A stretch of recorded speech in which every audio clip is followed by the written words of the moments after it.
अस्सलाम वालेकुम। क्या हाल चाल? उम्मीद करते हैं कि आप खैरियत से होंगे और हमारी दुआ है कि आप हमेशा खुश रहें, हंसते और मुस्कुराते रहें और इसी तरह हमें अपना प्यार दिखाते रहें। बिल्कुल जी, मेरा नाम मुअज्जम अली। मैं हूं तारिक महमूद। मैं मोहम्मद यूसुफ। तो आज हम जिस वीडियो पर रिएक्ट करने जा रहे हैं, वीडियो का टाइटल है India direct tax collection 1054 crore.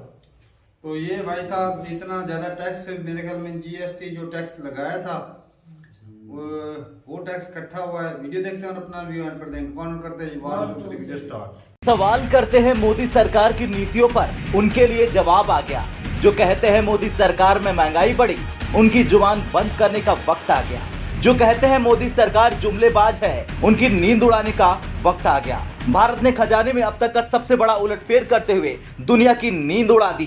क्या अमेरिका तो क्या दुनिया की दूसरी महाशक्ति, सबकी नींद उड़ गई और मात्र 8 साल के अंदर अंदर मोदी सरकार ने अपनी नीतियों के दम पर देश को उस तरक्की पर ला दिया जिसकी कल्पना कोई कर भी नहीं सकता था। दरअसल खबर है कि सरकार की तिजोरी भर रही इस वित्त वर्ष में 10 नवंबर तक इनकम टैक्स और कॉर्पोरेट टैक्स मिलाकर 10.54 लाख करोड़ रुपए की कमाई हुई। ये पिछले साल के मुकाबले 31% ज्यादा है। वित्त मंत्रालय ने अपने बयान में कहा कि इस वृद्धि में पर्सनल इनकम टैक्स में बेहतर प्रदर्शन का विशेष योगदान है। शुद्ध प्रत्यक्ष कर संग्रह रिफंड के समायोजन के बाद 8.71 लाख करोड़ रुपए रहा। इसमें व्यक्तिगत और कॉर्पोरेट इनकम टैक्स शामिल है। ये आम बजट में पूरे साल के लिए तय लक्ष्य का 61.31% है। 1 अप्रैल से 10 नवंबर के बीच 1.83 लाख करोड़ रुपए के रिफंड जारी किए जा चुके हैं। 10 नवंबर 2022 तक प्रत्यक्ष कर संग्रह से पता चलता है कि सकल संग्रह 10.54 लाख करोड़ रुपए है। ये पिछले साल इस अवधि के सकल संग्रह से 30.69% अधिक रही है। सकल कॉर्पोरेट कर और व्यक्तिगत आयकर यानी पीआईटी संग्रह में क्रमशः 22.03% और 40.64% की बढ़ोतरी हुई। तो वहीं दूसरी तरफ मॉर्गन स्टैनली ने फिर से दोहराया कि अगले 10 साल तक दुनिया में भारतीय इकोनॉमी की रफ्तार सबसे तेज रहेगी। रिसर्च एजेंसी ने बताया कि भारत की जीडीपी अगले 10 साल में 3.4 ट्रिलियन डॉलर से बढ़कर दोगुनी यानी 8.5 ट्रिलियन डॉलर हो जाएगी। वहीं अगले 7 साल में 2030 तक ये बढ़कर 6.5 ट्रिलियन डॉलर तक पहुंच सकती है। दावा है कि भारत हर साल अपनी जीडीपी में 40 अरब डॉलर जोड़ेगा। इससे ज्यादा जीडीपी केवल अमेरिका और चीन की होगी। यही नहीं, अगले 10 साल में होने वाले कुल वैश्विक ग्रोथ में 20% हिस्सेदारी भारतीय अर्थव्यवस्था की होने का अनुमान है। दावा यह भी है कि भारतीय शेयर बाजार तीसरा सबसे बड़ा बाजार बन जाएगा। ये कहा जा रहा है कि 10 साल तक विकास दर 6.5% रहेगी। रिपोर्ट ये भी बता रही कि भारत अब 15 साल पहले के चीन के बराबर पहुंच गया। मॉर्गन स्टैनली की माने तो जीएसटी पीएलआई का डबल इंजन इंडिया में हिट है और फायदा दे रहा। खैर, ये आंकड़े सरकार के लिए निश्चित रूप से राहत भरी खबर है। देखना यह होगा कि इससे अर्थव्यवस्था को और कितनी मजबूती मिलती है और क्या वो वक्त करीब आ गया जब भारत चीन और अमेरिका के पास पहुंच जाएगा। आपका क्या कहना है? कमेंट कर जरूर बताएं। ब्यूरो रिपोर्ट, भारत तक।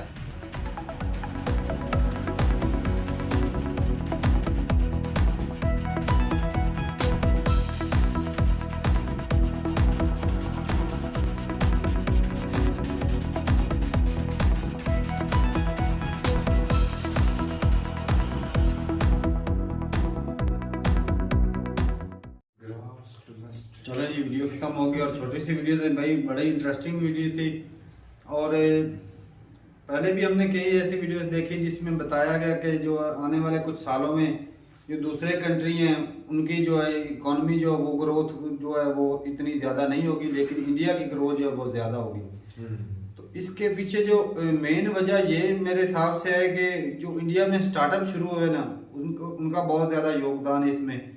और बाकी जिस तरह कंपनियां के जो बड़े बड़े जो कंपनियां हैं इंडिया की, उनके जो शेयर्स हैं उनकी वैल्यू जो है वो काफ़ी ज़्यादा बढ़ी है और स्टॉक एक्सचेंज में भी काफ़ी ज़्यादा फ़र्क पड़ा है।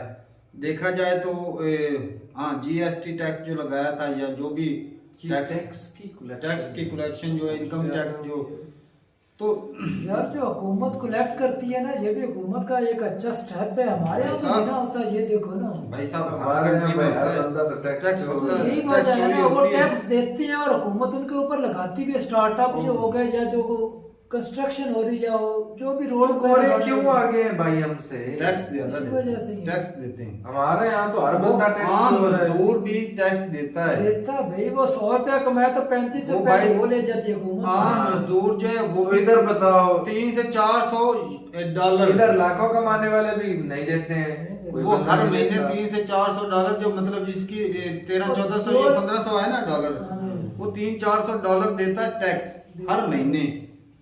गवर्नमेंट को जाता है इतना टैक्स, बता आप ही। हमारे यहाँ जो साल का कमाते हैं ना 10-12 लाख, वो भी नहीं पे करते भाई। ऐसे नहीं पे करते इधर, इधर तो वो जिस तरह से मतलब रिवाज ही नहीं है टैक्स पे करने की। तो ना वो तरक्की है भी ना, देख लेना भाई साहब, चीजों उस की हिसाब मद में से। जो पे करते हैं बस वही पे करते हैं। सहूलतें भी तो टैक्स वैसी दे रहे हैं। जो इनकम टैक्स है उसके ऊपर जिस हिसाब से टैक्स दे रहे हैं, सहूलतें भी तो वैसी हैं। बिल्कुल। कौन सी इधर से वो बुलेट ट्रेन चल रही है, कौन सी इधर मेट्रो चल रही है, फिर बता।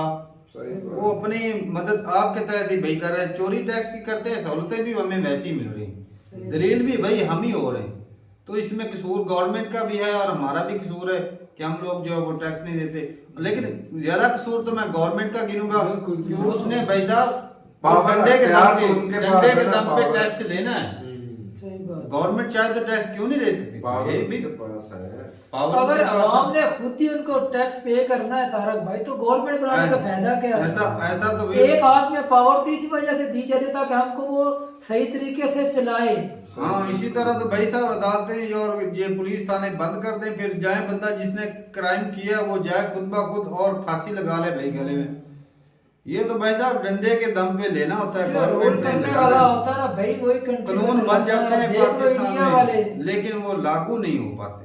हाँ। इंडिया में भी कुछ खराबियां थी कानून की पहले, पाबंदी लेकिन जो ये जो सिस्टम किया है ना यूपीआई या ऑनलाइन पेमेंट, इससे जो है टैक्स की चोरी में बड़ी वो ना कमी आई है। सही बात। जो ऑनलाइन हमारे ट्रांजैक्शन यहाँ तो होती भाई है, इधर फ्रॉड लोग में आ जाता है। करोड़ों की ट्रांजैक्शन जो है वो कैश में कहते हैं कि कैश में, वो कैश कर लो में कर भाई, दो। कैश में आए ना। नहीं आती भाई, यही तो खराबी है। हमारे एक हरियाणा से भाई हैं, उनसे मेरी बात होती रहती थी। वो ना कहते हैं कि भाई हम जो है ना टैक्स देते हैं, बड़े मस्त बंदे हैं, विजय नाम है उनका। तो वो कह रहे थे कि मैं गाड़ी पे था तो वो पुलिस वाले ने रोका, तो उसने कहा भाई चालान कटेगा। मैंने कहा भाई काटो, चालान काटो, पर्ची दो मुझे। तो अब ये यही बनता है। ये अगर बंदे मुझे को पता चले ना मैंने गवर्नमेंट को पे किया, कहता है अगर मैं वो उसको चाहता तो वो थोड़े पैसे दे के जान छुड़ा सकता था, सही बात है। या लेकिन किसी वो का पैसे फोन करवा जाते देता जिस तरह हमारे यहाँ वो पैसे Corruption बन जाते जाती है, उसकी उसी जेब देने की में। जेब में जाती ये है। मैंने जो दिया ये पूरे मुल्क ये मुल्क में जाएगा। बिल्कुल। तो ये सोच ही भाई साहब वो महान बनाती है कि हम जो छोटी छोटी ये करप्शन करते हैं ना, अपने 4 पैसे बचा लेते हैं, वो अगर हम 4 पैसे देंगे तो कल को वो हम पे ही खर्च होंगे। बिल्कुल। ये सोच अगर रख के चले तो भाई साहब हमारा भी देश देखो तरक्की तारक करेगा। भाई आगे थे, हुक्मरान भी तो देखो ना, ये बात भी हाँ, है। इधर खुद हमारी तरफ से कर रहे हैं, दिल वो पहले से ही कैसे? टूट जाता है हमारा भाई, क्या करें। जब ऐसे हालात देते हैं तो भाई हम तो दुआ करते हैं कि पाकिस्तान को कोई बंदा कर्जा भी ना दे, कर्जा देना, क्योंकि वो भाई खाते तो हमारे ही लिखा जाना है। बिल्कुल। पाकिस्तान के ऊपर खर्चा लिखा जाना है, हुक्मरानों के ऊपर थोड़ी लिखा जाना है। खाओ डाल एक उन्होंने चले इधर से चले जाए। जाए। चले जाना है, इन्वेस्ट कर देनी है अपने कारोबार और में। देखा है मैंने इंडिया में अक्सर जो है ना वो पॉलिटिशियन जो होते हैं 9 साल 10 साल 2 बार वो बनते हैं प्राइम मिनिस्टर। अच्छा, बाकी वो उनका मिशन होता है भाई हमने कंट्री के लिए कुछ करना है, उनका गोल होता है कि भाई हमने आगे रूल करना है। बिल्कुल। हमारे क्या करते हैं भाई, हमें 5 ये साल तो मिले हैं, 5 साल ये क्या गोल 2 साल भी करने नहीं देते, नीचे से तो टांगे खींच ये लेते हैं। ये कहते हैं हमारे पास गोल्डन टाइम है, जितना लूट सकते हो माल लूट लो। ये सोच रख के चलते हैं लूटने में भाई तो इसी साहब। वजह से जो है हुकूमत भी तो उतनी देरी करते हैं ना।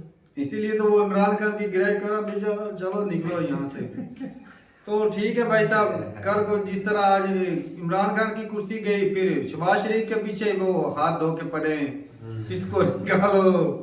तो ठीक है भाई साहब, अच्छा लगा देख के। और इंडिया की जो आने वाले साल हैं वो तरक्की है भाई साहब। और जिस तरह 2030 तक बताया गया कि इंडिया की जिस स्पीड से ग्रोथ होगी वो चाइना को भी पीछे छोड़ सकता है। मतलब अभी तो नहीं, लेकिन टाइम लगेगा भाई। जो मौजूदा दौर है ना 15 1-2 साल में, आज से 15 साल पहले जो चाइना जिस लेवल पे था ना, हाँ, अब इंडिया पहुंच चुका है। तो मतलब 15 साल रफ्तार पकड़ दी भाई। इंडिया चाइना से 15 साल पीछे रहे। पीछे।